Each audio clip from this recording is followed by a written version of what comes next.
자, 하나님께서 이 8장의 후반에 이 메시지의 내용이 은혜입니다. 은혜. 모든 게 은혜. 은혜로 은혜를 베풀라. 가난한 자가 없게 하라. 또 억울한 자가 없게 하라. 우리가 행할 일들이 그겁니다. 왜냐하면 은혜를 받았기 때문에. 우리가 우리 공로로, 우리가 우리의 노력으로 성공하고 힘을 기른 게 아니라 은혜로 거저 주셨어요. 그렇기 때문에 우리는 마땅히 두 가지, 공의와 사랑입니다. 은혜를 베풀라는 거죠. 그 구체적으로 그 이야기는 바로 억울한 자가 없게 하라. 또 재판할 때 억울한 자가 없게 하라. 그랬죠? 예. 가난한 자를 보면 긍휼을 베풀어야 된다라는 거예요. 예, 이게 우리의 삶이라는 것입니다. 철저히 은혜를 이겨야 된다. 왜 그러느냐? 왜? 은혜는 죄를 이겨요. 우리는 죄가 두 가지가 있죠. 근본적으로 우리가 지옥 갈 수밖에 없는 우리 속에 있는 깊은 죄예요. 그냥 죄로 태어난 거예요. 그러니까 여러분, 우리가 감기 걸렸다 그럴 때, 감기 걸리셨어요? 우리가 어떻게 그 질문을 하죠? 어떤 분이 기침을 하거나, 막 열이 나거나, 막 우리 낙힌 집사님처럼 막 이러고 있으면, 거기 감기 걸렸냐? 이렇게 하잖아요. 외모를 보고. 근데 사실은 그건 감기가 아니에요. 감기 증세인 거예요. 감기는 뭐냐면 그 안에 바이러스가 들어와 있는 거예요. 그래서 죄가 그런 거예요. 우리가 죄라고 얘기한 건 죄의 행위일 뿐이에요. 근데 감기 증세 잡는 것처럼 죄의 행위만 못하게 한다고 죄가 없느냐? 아니에요. 인간은 태어날 때부터 본제가 죄입니다. 죄.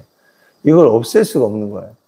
그래서 그리스도를 만남으로 우리 죄가 해결되고 죄가 해결될 때 자연스럽게 죄의 증세들이 서서히 없어지는 거예요. 우리가 우리 삶 가운데 죄를 이기는 방법은 하나님밖에 없어요. 하나님. 이 세상 어떤 철학도 어떤 능력도 지금 저 중동 지역에도 사우디나 이런 데 보면 옛날부터 태형 있잖아요. 때리고 지금도 도둑질하면 잘라서 팔을 자르고 막 그런 법을 시행해도 도둑질이 없어질까요? 계속 있을 수밖에 없어요. 아무리 무서운 법을 제정을 하고 억압을 해도 그 죄를 짓는다고 인간은. 어떤 뭐 도둑질로 뭐 정가 막 20번, 30번 하신 분들도 뭐 자기 얘기겠지만 그런 얘기를 해요. 자기는 안 하고 싶은데 추락하고 나면은 막 이렇게 자기도 모르게 간다는 거예요.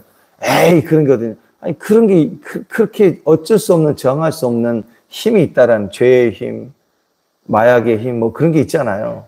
안 하고 싶어도 뭐 담배, 또 술, 폐 상하고 난리 났다고 의사가 얘기를 해도 못 끊는다고 잘. 이게 중독으로 가고 영적으로 가면 이길 수 없는 거라고. 그러니까 우리의 안에는 죄가 있는데 그 죄를 이길 힘은 은혜밖에 없다는 거예요. 노력해도 안 되고 은혜가 예수님이죠. 예수님이 은혜이고 진리인 거예요. 예수님이 은혜로 은혜로 거저주시는 그분을 만나야 되고 그래야 그 근본 죄가 해결되는 거예요. 또 두 번째, 우리가 구원을 받고 의로운 자가 됐지만 우리 삶 속에 또 죄로 관한 미혹, 유혹 이런 게 있잖아요. 이걸 이길 힘도 은혜라는 거예요.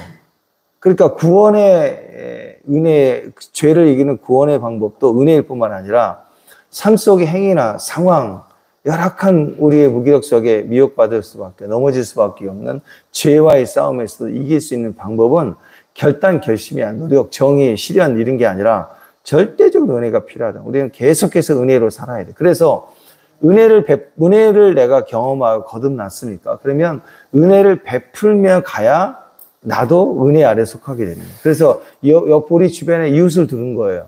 가난한 자를 둬서 가난한 자를 돕게 함으로 우리에게 은혜를 베풀게 하며 은혜를 기억나게 하고 어제 우리가 우리 그런 분들 많으셨죠. 화장실을 막 계속 갔다. 왜? 계속 먹으니까 나가고 먹으니까 나가고 잠도 뭐 자면 딱 깰 때까지 일어나지 않는데 계속 화장실 왜 가느냐? 먹은 게 있으니까 계속 나가는 거예요. 이제 밀어내기 있잖아요. 하다못해 우리가 은혜를 베풀기 시작하면 나도 모르게 그 즐거움이 느껴지고 거룩함이 느껴진다고. 그래서 더 큰 은혜를 또 받아요. 특히 우리 결혼을 하고 아이를 낳으면 깍쟁이 같은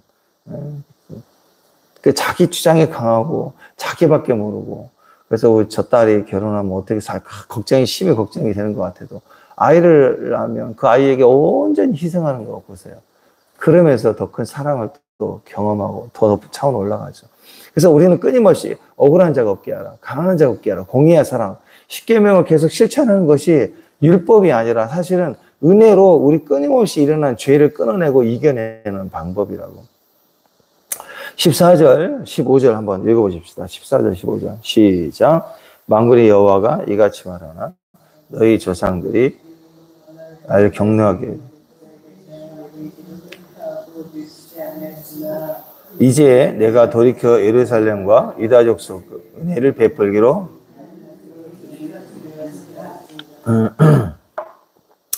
여호와를 경노하게 하였을 때 죄로 말미암아 죄 때문에 경노했다는 거예요. 근데 다시 돌이켜 예루살렘과 유다에게 내가 축복을 은혜를 베풀기로 뜻했다, 결정했다. 그러니까 두려워하지 말라. 하나님이 경노하면 두려워하는 거예요. 그러나 두려워하지 말래. 왜? 내가 뜻을 돌이켰다. 은혜를 베풀기로. 그러니까 하나님이 보실 때 우리에게서 죄에 대해서 또 경노하시기를 멈추려는 근거가 있어요, 없어요?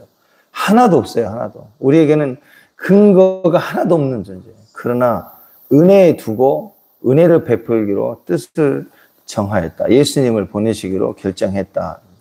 그러니까 죄로 인해서 하나님이 경노를 당했으나 이제는 우리에게 하나님이 은혜를 주셨다라는 것입니다.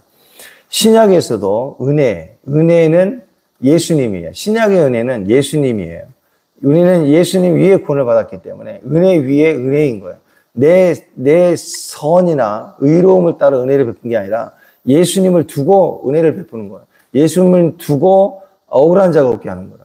항상 예수님을 가운데 두고 있는 그 위에 건축되는 신앙이 우리의 신앙이라는 거죠. 그러니까 이 신약에 와서 우리가 잘못된 시각 중에 하나가 이 엘리바스, 욥의 친구 엘리바스가 와서 매일 막 이렇게 참소하는 내용을 보면 조건부입니다. 조건부. 그러니까 우리가 충성하면 은혜를 베풀 거야. 은혜를 받을 이유가 없는데 네가 충성해야 돼. 네가 40일 작정 금식을 한번 해봐. 뭘 어떤 행위를 아름답게 헌신을 해야 돼. 그래야 너한테 은혜가 베풀 거야 라고 얘기를 하는 거예요. 근데 은혜라고 하는 기본 정의는 값없이 주는 거예요. 값없이. 충성하고 안 하고를 떠나서 값없이. 예. 지금 우리 수아를 보세요. 우리 영미자매가 엄마로서 은혜를 베풀잖아요. 잠도 자지 못하고.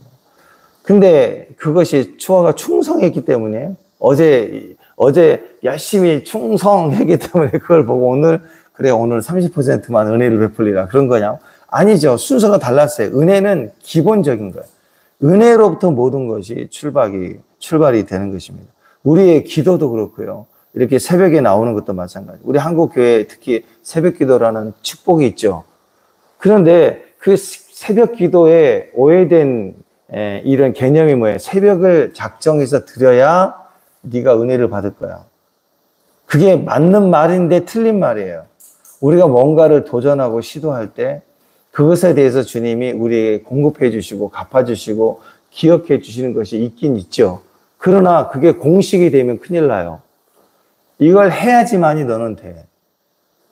이것이 우리 안에 공식이 되면 그건 은혜가 아닐 수 있어요. 은혜의 기본 개념은 그리 아니하지. 우리가 아무것도 없을지라도 하나님이 우리를 향하여 뜻을 정하시고 작정하고 우리에게 긍휼을 베풀어 주시는 게 첫 번째입니다. 그러니까 교회에 나와야 돼. 왜? 그래야 복을 받으니까. 이게 맞는 얘기인데 틀려요. 원래 하나님은 예수님을 이 땅에 보내실 때 모든 인간에게 우리에게 복이 되셨어요. 복을 주셨어요. 그러니까 지금은 믿고 안 믿고의 문제인 거야. 받아들이면 구원인 거야. 행위를 보여야 되는 게 아니라 믿으면 구원을 받는 거예요. 행위를 보여야 구원이 있는 게 아니라 일단 믿어야 돼. 예수님을 일단 영접해야 돼요. 영접하고 믿어야 구원을 받는 거예요. 여기서부터 시작되는 게 은혜 위에 은혜인 거예요. 은혜를 받아야 충성할 수 있어요. 은혜를 받아야 헌신할 수 있는 게 우리의 신앙이라고 하는 거예요. 자, 결혼을 한다고 할 때 우리 자매님들은 특히 우리 남자들보다 여자분들은 민감하기 때문에 남자들보다 훨씬 더 생각을 하게 됩니다. 이 남자와 내가 결혼을 해야 되느냐 할 때 그 형제를 믿어야 되는, 믿음이 되는 확신이 될 때까지 재보는 거예요. 그 형제, 예를 들어서 만나서 밥 먹어보고, 시간도 보내보고, 약속도 지켜보고, 나한테 이렇게 행하는 행동들을 보면서 뭘 봐요? 뭘 기준으로 봐요? 과연 이 사람에게 내가 믿을 수 있느냐? 내가 이 사람에게 내 인생을 맡길 수 있느냐? 이런 개념을 가지고 있죠. 안 그래요? 어떤 순간이든 어떤 상황이든 여러 번 시간을 두고 보다가 그게 이 정도면 내가 믿을 만해 라는 어떤 기준이 설 때 예스, 결혼에 대해서 예스 하겠다는 결정을 내리는 거 아니에요? 사실은 그거 재고 있는 거죠. 오래 사귀었는데도 결혼하자 그러면 안 하려고 자꾸 미루는 건 뭐예요? 뭔가 믿음이 안 가는 부분이 있는 거예요. 그럴 때는 시간이 딜레이 되는 거고, 믿음이라는 확신이 들면 이게 빨리 결혼에 생각을 하게 됩니다. 근데 남자들은 안 그래요. 첫눈에 딱 보고 반하면 끝이에요. 나중에 그래서 이게 벗겨지니까 딴 생각하고 막 헷갈리고 아닌 것 같다 그러고 막 난리 치는데 그 순간에는 진짜 이 도파민이 나와가지고 뒤집어 씌워진대요. 흐려진대요. 그래서 이 여자가 평생에 모든 것을 다 해줄 것 같은 여자로 바뀐대요. 그러다가 결혼하고 나면 호르몬이 빠지니까 왜 그랬나 뭐 이래 헷갈리고 그러는데 난 여자분들은 안 그래요. 믿을 만한가를 보제라. 여자분들은 믿을 만한 것을 보는 시간들이 걸리는 거예요. 근데 가만히 보면 그 결정의 시기가 이 남자를 내가 믿을 수 있을까라는 기준이지만 사실은 아무 남자에게 다 믿음을 구하지는 않죠. 뭐가 문제예요? 사랑이 문제인 거예요. 아무 지나가는 남자한테는 저 사람 믿을 만한가를 보고 체크하지는 않아요. 자기도 모르고 호감이 가고 사랑이라는 베이스가 있는 상태에서 이제 결정의 기준을 보는 거예요. 뭘 봐요? 이 사람이 믿을 만한 사람인가. 근데 이 사람의 행동이 어떤 것인가를 다 보고 나서 결정하는 건 아니에요. 이 남자의 모든 행동 중에 내가 만나고 데이트하고 뭐 이렇게 밥을 먹고 하는 짧은 순간에 어떤 한 장면과 상황들, 조건적인 부분적인 것을 보고 확신을 얻는 거예요. 그러니까 얼마나 인생이 불안해요. 이 남자의 모든 걸 다 24시간 체크하고 나서 결정 내린 게 아니라 나에게 잘해주고 노력하고 하는 그 과정에 그거 몇 번 부분적인 것을 보고 인생을 건단 말이에요. 인간은 이렇게 불안해요. 반대로 생각하면 그것도 못하는 남자를 만나면 돼야 안 돼요. 아니, 그 부분적으로도 하는 것도 못하고 지 맘대로 움직이는 남자를 만나면 큰일 나는 거 아니에요. 그죠? 그 부분적인 것도 못하는 남자에게 확신이 안 든다면 만날 필요가 없는 거예요. 인생은 뻔한 거 아니까. 그러니까 인간은 제한적이라는 얘기를 하는 거예요.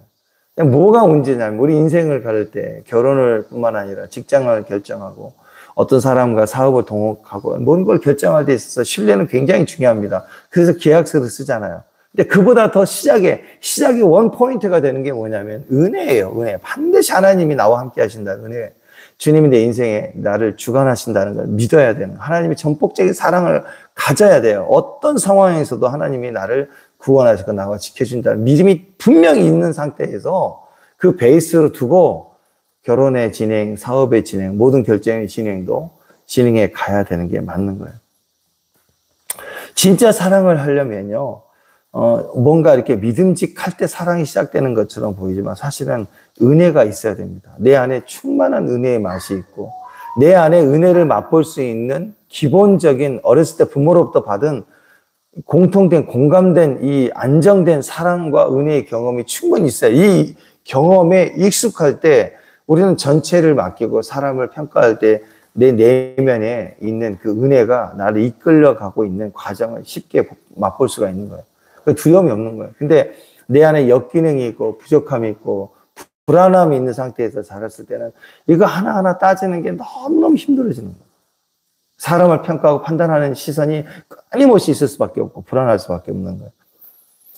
부분적인 것을 볼 때 그 조건 같은 걸 보고 이 사람과 결혼해야겠다 라는 믿음의 확신이 드는 것 같지만 사건들은 사실 보면 그 조건은요, 결혼해서 보면 이 남자가 결혼하기 전에는 이렇게까지 나를 달려왔는데 지금 보니까 아니네? 그럼 잘못된 거냐? 아니에요. 진짜 선택은 그때 부분적으로 봤던 것에 대한 선택이 아니에요. 진짜 선택은 이끌림이에요. 내 안에 나를 주관하시고 나를 사랑하시는 하나님의 은혜가 있었다는 거 알아요. 우리 눈에는 모르고 보이지 않았지만 그게 은혜가 있었다는 거. 여러분이 부모님이라면 자식은 그 남자와 여자를 잘 모를 수 있지만 부모님은 모든 걸 다 안다 그러면 그 자기 자녀에게 함부로 이런 사람 저런 사람 만나게 허락을 하실까요? 안 하시죠? 그러지 않겠어요? 근데 전능하신 하나님은 왜 몰라요? 다 알죠. 우리는 부분적으로 이해를 못하고 또 지식이 부족하고 부분적으로 선택해서 이 고정을 하는 것 같지만 절대 아닌 거예요. 나는 왜 이 남자를 만나가지고 저런 남자를 만났으면 더 좋았을 거다. 결혼 전에 5명 중에 첫 번째 놈을 만났으면 내가 행복했을. 아이고, 거짓말하지 마. 더 힘들었을 수도 있어. 최고의 베스트를 만나게 하신 거예요. 뭐가 문제예요? 내가 문제예요, 내가 문제예요. 수가성 여인의 그 여인이 5명의 남편이 있었고 6번째는 지금 살아보고 있잖아요. 결정하려고. 옛날 시대 그 정도면 이 여자는 굉장히 예쁘지 않았겠어요? 예쁘지 않으면 누가 5명의 남편이 그 마을에서 소리 들으면서 또 만나고 하겠어요? 능력도 있었고, 그죠? 근데 행복이라는 건 자신할 수 없어요. 50명을 만나도 마찬가지고, 1000명을 만나도 마찬가지인 거예요. 근데 우리 인생에 있어 이 여인이 주님을 만났을 때 변화가 되는 건 뭐가 변화가 됐나요? 완전한 6번째 남자를 만난 게 아니고 자기가 뒤집어지잖아요. 마찬가지인 거예요. 그러니까 우리는 부분적으로 선택해서 확신을 가져서 결혼하고 부분적인 선택 때문에 또 우리가 선교를 가고 사업을 하고 직장을 얻는 것 같지만 상상할 수 없는, 계산할 수 없는 은혜가 우리 안에 있는 거예요. 그 은혜를 붙들면 그 남편이나 그 아내 때문이 아니라 하나님의 은혜로 말미암아 더 큰 은혜와 축복의 열매들을 하나님 공급해 주시는 거예요. 그러니까 지금 이 차원에서 변화를 보지 말고 은혜 위에 은혜의 자리까지 가야 돼요. 하나님이 더 큰 걸 부어주면 되는 거라고. 그렇지 않겠어요? 남편이 건강하지 못하고 아내가 돈이 나를 벌어다 주지 못하고 그런 상황일 때 그 아내가 사업을 잘해서 돈을 벌어야 되고 남편이 지금도 건강을 위해서 막 초자연적인 건강을 얻어야지 되고 그런 거 아니에요. 그 상황인데 하나님 건강 주시면 되잖아요. 물질 주시면 되잖아요. 은혜 위에 은혜가 더 임하면 사람은 정말 감사해요. 사람은 감사해서 들어갈 때도 하고 나올 때 정말 달라요. 말이 정말 달라지더라고요. 우리도 그래요. 그러니까 지금 있는 이 부분적 선택으로 오는 것들에 대한 고민으로 막 염려하고 고민할 게 아니라 그걸 일단 두고 더 큰 하나님 은혜 위에 그리스도를 만났으니까 그리스도 위에 있는 하나님의 큰 은혜를 바라보면 하나님이 공급해 주셔요. 진짜 공급해 주세요. 그 은혜 위에 은혜를 갈 때 우리가 그 하나님 우리를 베푸시는 놀라운 경험들을 하게 돼요. 은혜는 조건이 없습니다. 내가 노력했던 어떤 결과가 필요 없어요. 그냥 지금 믿으면 구원을 받는 것처럼 하나님 말씀을 믿으면 형통이 임해요. 지혜가 임해요. 능력이 임하는 거예요. 그러니까 은혜는 언제 받는 거예요? 지금 받는 거라고. 노력해서 10분 뒤에 또는 10일 뒤에 금식하고 오겠습니다. 그때 은혜를 받겠습니다. 그때 기도해 주세요가 아니에요. 은혜는 이 모습 이대로 그냥 받는 거예요. 구원은 은혜로 받습니다. 아멘. 그래서 지금 당장 교통사고 나서 보니까 여기 장기가 다 파열돼서 지금 병원에 가도 못 살아요. 근데 여기는 의식은 살아있어서 말은 하게 될 때 그때라도 예수님을 영접하시면 구원 받습니다. 하면 구원이 되어야 한대요. 그게 은혜예요, 은혜. 누구라도 의식만 있으면.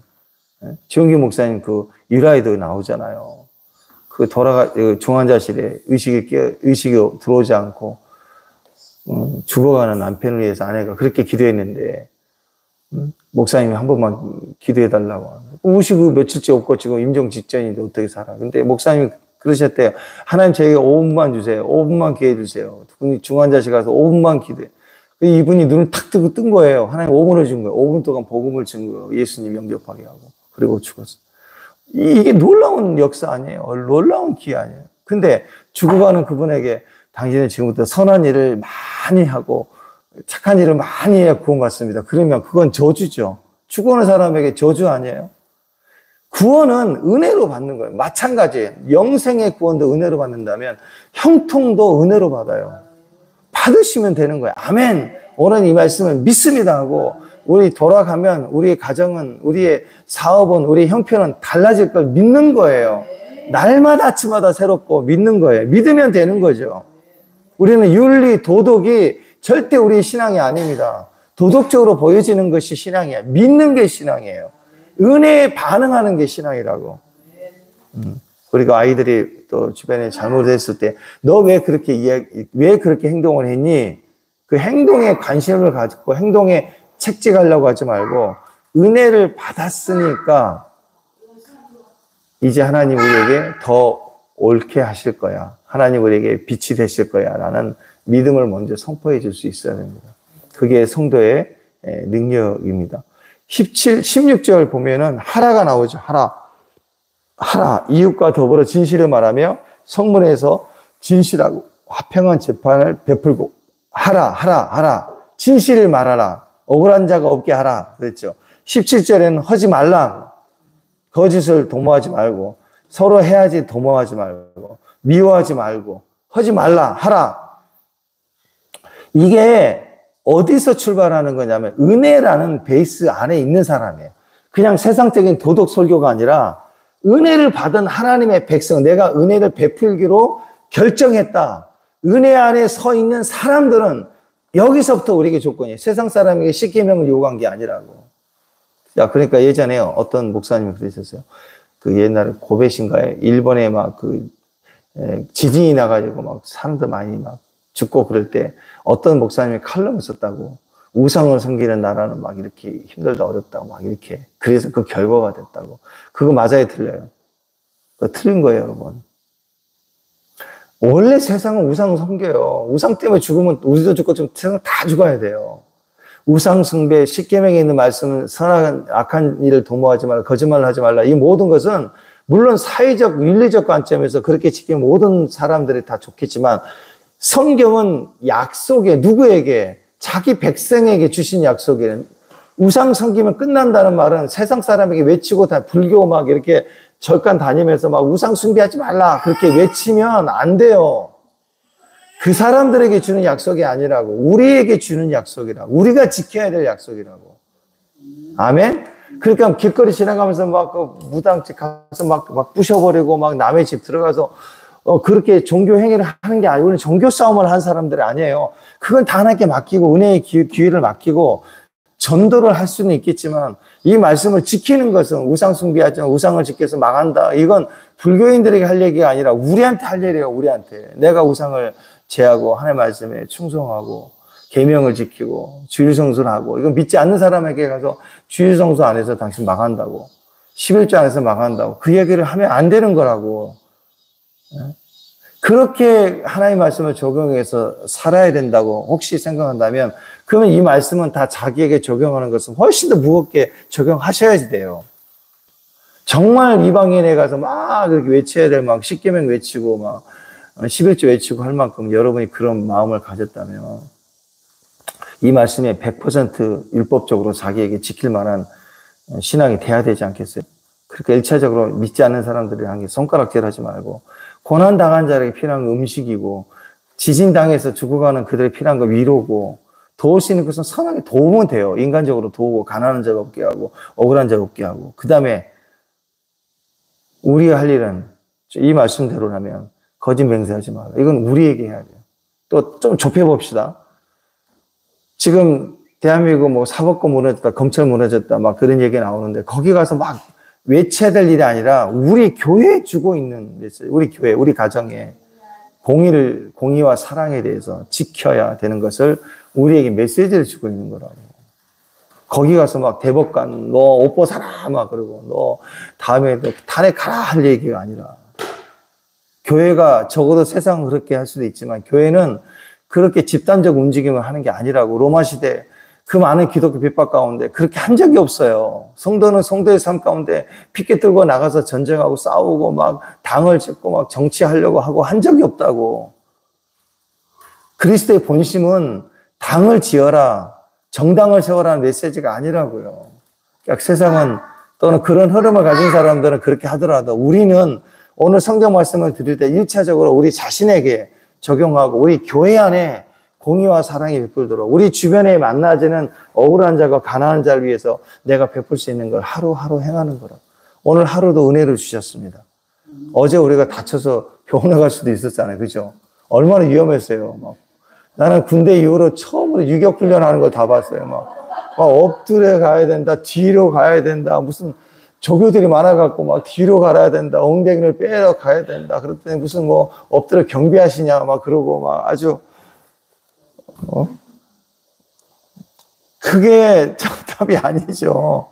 네, 우리 모습이 그렇습니다. 오늘 하루는 하나님의 은혜를 주셨고, 이렇게 맑은 햇살도 은혜를 주셨고, 새로운 하루를 출발케 하신 하나님의 은혜가 있습니다. 그 은혜 속에 오늘 여러분 형통하실 거예요. 인간의 노력과 판단을 절대 하지 말고, 부족한 사람을 보고 판단하지 말고 도와주시고, 그리고 내가 할 역할, 책임, 의무를 정확하게 판단하고 내가 판결할 수 있으면 그 공의를 행하는 거고, 그 과정 속에 사회는 점차적으로 변화가 되기 시작할 거예요. 유대인 사회, 지금 이스라엘 사회, 뉴욕에 있는 거리 보면은 제가 그 얘기했죠. 유대인들이 3명이 모이면 변화가 되기 시작한다고. 이웃집인데 그 슬럼가 있고 막 휴근데 같이 사고 땅 싸게 싼 집에 유대인 3명이 모이면 이제 11조를 해요. 3명이 모여서 그 새 집 뭉쳐 사는 담 사이에 뭐 하수구, 조명 이걸 단다고 11조를 계속 모아서. 이게 11조 정신이에요. 그리고 음식을 절대로 남기지 않아요. 다 나눠 먹어야 돼. 그러니까 절대 냉장고 음식이 거의 없어요. 그러니까 바퀴벌레가 굶기 시작하니까 안 와요. 옆으로 간다. 약을 방역을 안 채고 쥐도 사라지고 깨끗해요. 카페. 근데 옆에 있는 흑인 마을은 막 카페에서 막 이거 피자 먹고 부스러기 있고 바퀴벌레 방역을 해도 엄청나게 많은 건 냄새 나고. 그 다음에 유대인이 모여있다 하니까 몰려들기 10명, 20명 모이면 그 지역이 깨끗해져요. 그리고 아스팔트가 깔아지고 조명이 다 켜지고 자율 방범대가 생기고 아이들 위한 유치원이 생기고 이게 바뀌었어요. 그 유대 사회 사람들이 유치원이나 초등학교를 세우고 선생님을 고용해요. 그러니까 마음대로 교육할 수 있는 거예요. 월급을 주고. 그러니까 이 지역이 이제 점점 비싸지고 사람들이 많아지면 정치인들이 관심을 갖고 이 그룹, 이 동네가 얘기하는 소리를 듣게 되고 부촌이 되고 이렇게 돼가는 거예요. 그래서 땅값이 유대인들이 모인 곳은 항상 땅값이 올라갈 수밖에 없는 거예요. 그러니까 말씀 정신만 살아도 되는 거예요. 진짜 하나님 예배로 공동체가 세워지면요. 그 교회를 통해서 굉장한 일들이 일어나기 시작합니다. 우리가 하나님 말씀대로 사는 것이 축복이라는 거죠. 이런 충성이 은혜 위에 충성이거든요. 은혜 위에 은혜의 도리를 하는 거예요. 우리가 그리스도의 은혜를 받았으니 가난한 자를 볼 때 떡 하나 주고 또 억울한 자를 볼 때 친구가 되어주고 이 작은 것만 해도요. 이게 하나님 보시기에는 너는 내 말씀에 대한 충성을 하는구나. 16절 17절에 충성을 하는 거라고. 그 충성을 보고 우리에게 길을 열어주시는 거예요. 그 다음부터는 길을 막 열어주시는 거예요. 그냥 좋은 사람이 아니라 말씀에 대한 충성은 하나님이 열어주시는 길을 맛보게 되어 있습니다. 그래서 우리가 겉으로 보기에는 착한 사람이네, 남에게 은혜를 베푸는 거네 라고 얘기를 하지만 사실 우리는 말씀에 대한 충성을 하고 있는 거예요. 그리스도를 믿는 믿음 안에서 억울한 자, 가난한 자 없게 도와주는 거예요. 그것을 내가 해나갈 때 하나님은 충성으로 보시고 충성된 자에게 길을 열어주신다는 것입니다. 오늘 새벽에 대한 것도 마찬가지입니다. 새벽이니까 나오면 복 받는다. 물론 복에 막 간절히 굶주려 있는 사람에게는 그렇게 미혹이 될 수도 있어요. 새벽에 나가야 새벽에. 그 다음 어떤 사람은 새벽에 안 나오면 너 잘 될 줄 아냐? 그래서 이렇게 겁을 죽일 수도 있지만 근본은 그게 아니에요. 새벽을 소중하게 찾는 그 중심을 보시는 거예요. 공식이 되면 새벽에 복 받는다. 물론 복이 있어요. 복이 없다는 소리는 아니에요. 그렇지만 새벽에 나와야 복 받는다. 새벽만이 복이다. 그렇게 공식으로 가면 또 큰일 나는 거예요. 주님은 새벽에도 도우시지만요. 밤에도 도우세요. 일하는 현장에서도 도우시잖아요. 그러니까 하나님의 복이심을 믿고 우리 안에 우리 삶에 오늘 말씀처럼 주어진 그 일에 성실함을 해 나갈 때 그 충성됨을 보실 때 하나님은 주변 사람들, 주변 환경에 길을 열어줘서 형통케 하십니다. 그럴 때 사람들이 네 옷자락에다 붙잡고 가겠다고 막 따라오는 거예요. 그게 오늘 19절 말씀 아니에요? 19절? 네. 우리의 모든 금식을 금식해야 축복이 아니라 금식해야 축복이 아니라 금식 자체가 하나님에 대한 즐거움이 되고 절기가 되고 하니까 화평과 사랑이 넘치는 일들을 계속 주시는 거예요. 그 결과 항상 기뻐 이 사람은. 그래서 사람들이 막 끌려오고 딸려올 수밖에 없는 거죠. 지금 마지막 때가 되면 여러분이 자석 주변에 쇠가 붙은 것처럼 여러분 주변에 막 달라붙는 사람이 많을 거예요. 아멘? 아멘. 네, 그래서 여러분이 막 집에 가도 이렇게 2층처럼 또는 집이 1층 아파트다 그러면 방 하나 막 이런 사랑방이 생길 거예요. 아멘. 네, 아멘. 막 달라붙으니까. 왜? 막 나도 좋고 함께하는 사람이 많고 그렇죠? 예. 그런 위로의 자리, 축복의 자리, 그게 사명이에요. 가정에서부터 사명이 시작이 되고 가정에서부터 은혜가 시작되는 거예요. 우리는 그리스도를 주로 받았습니다. 예수 그리스도를 주로 받는 그 은혜 이외에 오늘 여러분 두 손이잖아요. 은혜와 사랑, 은혜와 진리 그랬으니까 공의와 사랑이에요. 가난한 자가 없게 하라. 또 억울한 자가 없게 하라. 이 힘을 우리 주변에서부터 사용할 수 있는, 도울 수 있는 저와 여러분 되시기를 주님으로 축원합니다. 기도하겠습니다. 하나님 은혜를 감사합니다. 오늘 은혜 위에 시작된 우리의 은혜 축복이 또 은혜 위에 은혜로 섬김이 될 때 억울한 자를 향하여 가난한 자를 향하여 친구가 되고 도움이 되는 우리의 사명이 하나님의 충성됨으로 또 받아들여지고 우리에게 그 길을 새롭게 열어주시는 축복이 되어지는 이 놀라운 영적 진리가 우리 삶에 주장되고 열매가 되는 귀한 하루 되도록 주께서 은혜를 더하여 주옵소서. 예수님 이름으로 기도합니다. 우리 잠깐만 한 1, 2분 정도 오늘 말씀 생각하시면서 그리스도를 십자가로 우리가 믿는 믿음 안에 섰음을 고백하시고 그 믿음 안에 우리 자녀들, 우리 가정, 우리 교회, 우리 사업에 대한 사업 현장에 대해서 축복하는 기도하시고 마치십시다. 한 1, 2분 정도 개인적으로 오늘 말씀 생각하시고 기도하시고 마치겠습니다. 다 같이 기도하겠습니다. 오 할렐루야.